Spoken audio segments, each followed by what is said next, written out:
तुम्हारे काशी के बाजार में 3 प्राणी बिकने को आए। उम्र में अंतर है, कीमत में कोई अंतर नहीं। एक लेना चाहते हो 20 बार सोना, 2 लेना चाहते हो 40 बार सोना। जिस किसी को लेना हो वो हमारे पास चला है। अब हरिश्चंद्र रानी तारा रोहितास इधर खड़े, विश्वामित्र आवाज लगा रहे और बोले कि 3 प्राणी खड़े आज बिकते यहाँ, लेने वाले न आए तो मैं क्या करूं।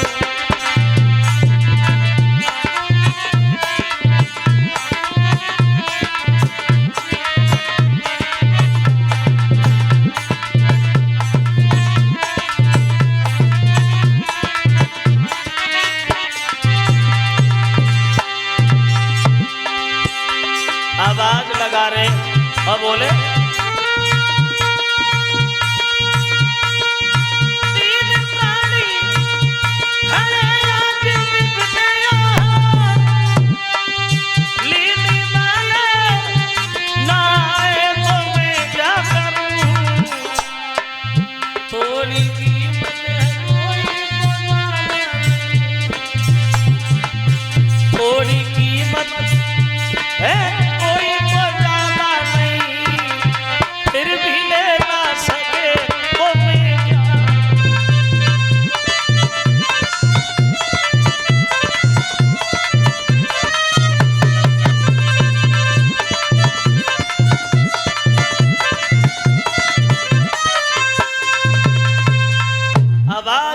विश्वामित्र ने गलियों में, जो विश्वामित्र ने आवाज दी पूरे गांव के लोग भागे देखने के लिए। ऐसी कौन सी मुसीबत आई है जो बिकने को आई।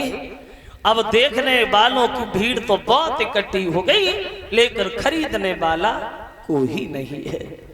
हरिश्चंद्र सबके चेहरा की तरफ निहार रहे, कोई तो कुछ कहे, कोई तो हमारी मजबूरी। सबने इधर उधर चेहरों की तरफ देख रहे हैं, लेकिन कोई नहीं बोल रहा। जैसे जैसे दिन ढलता जा रहा है, हरिश्चंद्र का चेहरा वैसे वैसे मुरझाता जा रहा है।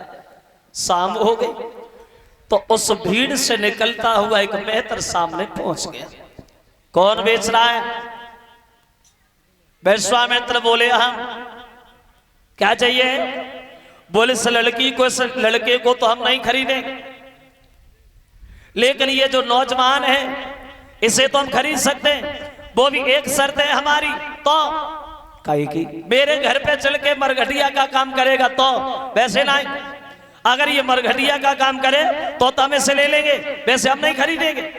तो हरिश्चंद्र ने मेहतर के दोनों हाथ जोड़े और एक बात कही, भैया मरघटिया से भी घटिया तेरी निगाह में कोई काम हो वो मुझे दे देना, लेकिन तुम मुझे खरीद जरूर लो। और हरिश्चंद्र अपने मन की बात उस मेहतर से बोले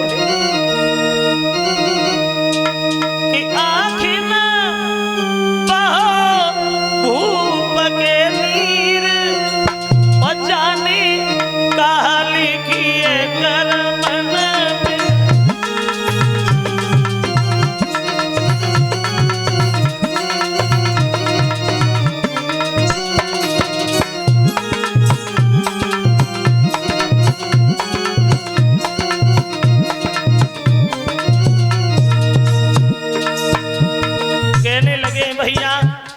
मरघटिया से भी घटिया तू जो काम समझता हो वो मुझे दे दे, लेके खरीद जरूर ले। अब बोले जाने कहा लिखी अगर मन में बिकी रही मेरी पत्नी संग में,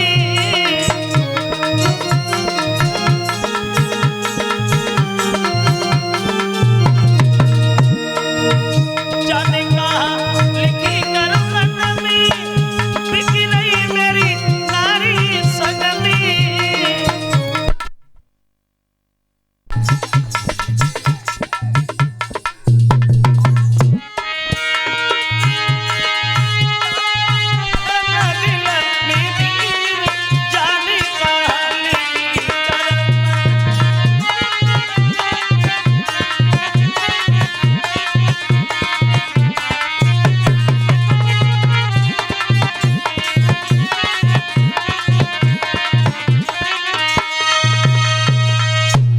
हरिश्चंद्र ने मेहतर से कहा, जो भी तुम्हारी निगाह में काम हो वो हमें काम देना, लेकिन हमें खरीद जरूर लो। ये कह रहे हैं, तब तक एक ब्राह्मण आगे बढ़ा, बोले इस लड़की को, इस बच्चे को हमें दे दो, ये लड़की घर पे भोजन बनाएगी और ये बच्चा कुछ ज्यादा नहीं कर पाएगा तो पूजा के लिए फूल तो लाता ही रहेगा। देखिए 20 बार सोना मेहतर के घर से आया,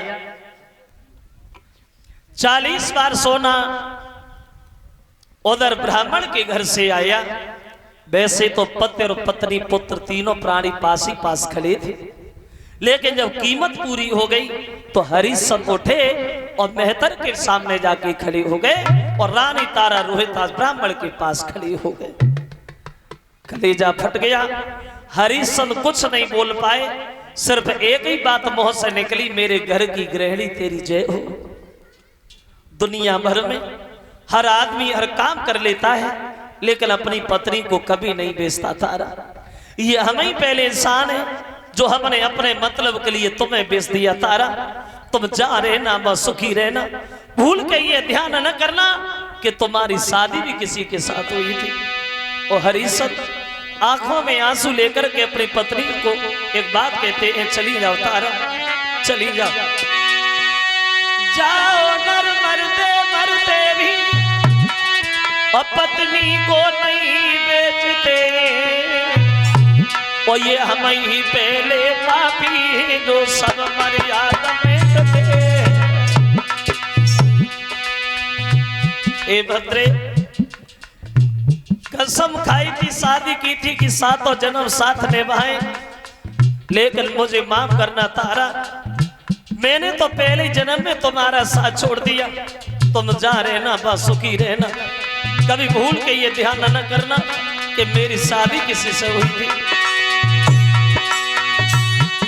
तुम चाह रहा बस सुखी रहो, अब यादी हमारी करियो ना, जा धर्म के पीछे भी छुड़ गए, जा धर्म को पीछे दिखाइयो ना।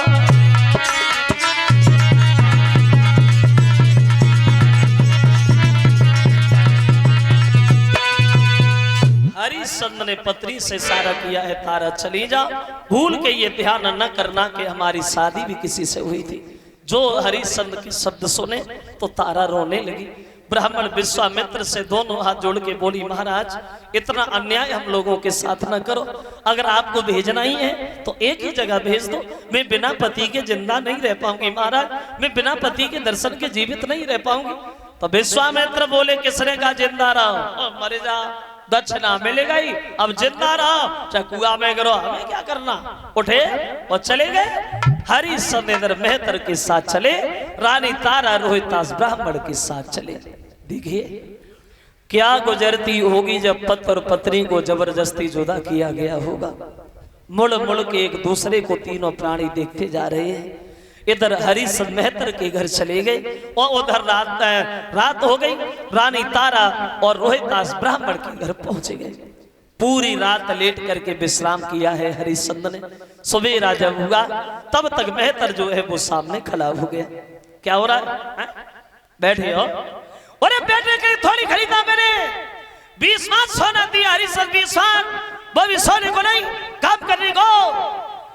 ऐसे काम नहीं होगा महाराज, ये झाड़ू उठा और काशी की गलियां साफ करके आ, और देर नहीं करना, जल्दी आना, हम तुम्हें दूसरा काम बता रहे। सुबह सुबह जल्दी जागो और झाड़ू लेके भागो, जा जल्दी जाओ, गलियां साफ करके जल्दी आ, दूसरा काम तैयार। अब हरिश्चंद्र काशी की गलियां साफ करने के लिए चल दिए बाहर। देखिए वही राजा जो कभी हजारों प्रजा के लोगों के ऊपर आदेश करते थे, आज एक मेहतर की आज्ञा का पालन कर रहे हैं। बारे समय, बारे वक्त, समय पता नहीं कब और कौन सी जगह कौन सी मोड़ पे ले जाकर खड़ा कर दे। जैसे साल में मौसम बदलते हैं, ऐसे ही हर आदमी के जीवन में मौसम बदलते, कभी सर्दी, कभी गर्मी, कभी वर्षा, और ऐसे ही आदमी का जीवन कभी दुख, कभी सुख, कभी भलाई, कभी बुराई, कभी सम्मान, कभी अपमान। हर आदमी का हर दिन एक जैसा नहीं रहता।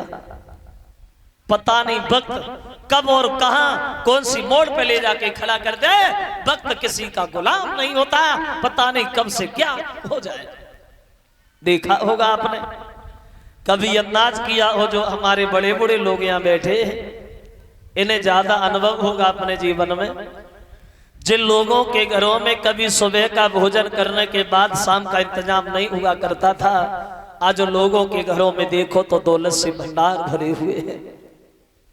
और जिन लोगों को ये नहीं पता था कि मेरे पास पैसा कितना है, आज लोगों के घरों में देखो तो चूल्हे भी नहीं जल रहे हैं, मांगे भीख नहीं मिल रही। जिन लोगों को अपनी शरीर की ताकत ऊपर घमंड था, कभी किसी दूसरे को घास नहीं डाली, ऐसी ऐसी शरीर में बीमारी लगी है जो 4 पैसे उठ के खड़े भी नहीं हो पाते हैं। वक्त एक जैसा नहीं हो रहता, पता नहीं कब और कौन सी जगह ले जाके खड़ा कर दे। एक कवि कहता है कि सदा दिन एक से किसी के न गुजरते देखे, इंसान दुनिया में जड़ को तरते देखे।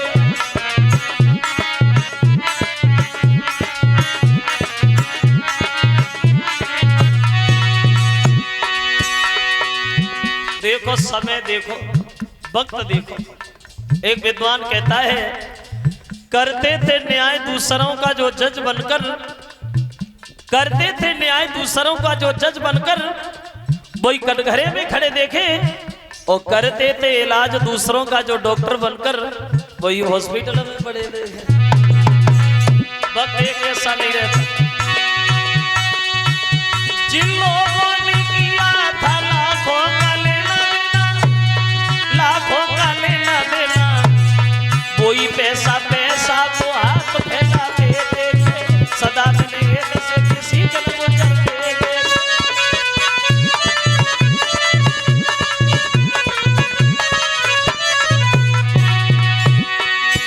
एक समय देखो, एक दिन रावण ने 10 दिशा जीत ली, और एक दिन 10 शीश पड़े रहे रण में, और एक दिन श्याम सुंदर भाग गए आधी रात, और एक दिन कंस को पछाड़ दो छेद।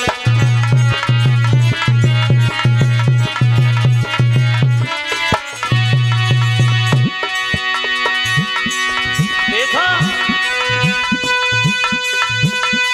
एक दिन अर्जुन ने महाभारत जीत लो, एक दिन गोपिका लूट नहीं बनत। अरे मान सकी अरे बात कहूँ क्या, और सूरज के 3 पन्नों होते कहते।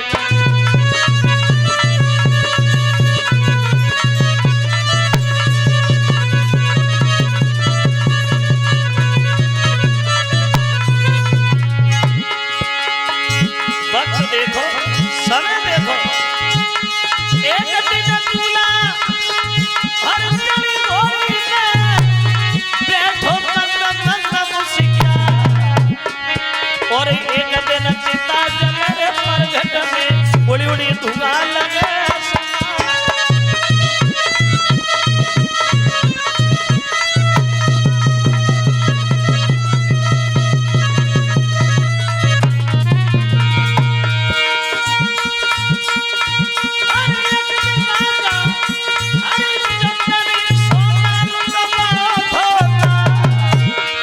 और एक दिन मेहतर कर कहने में झाड़ू दे रे गली में।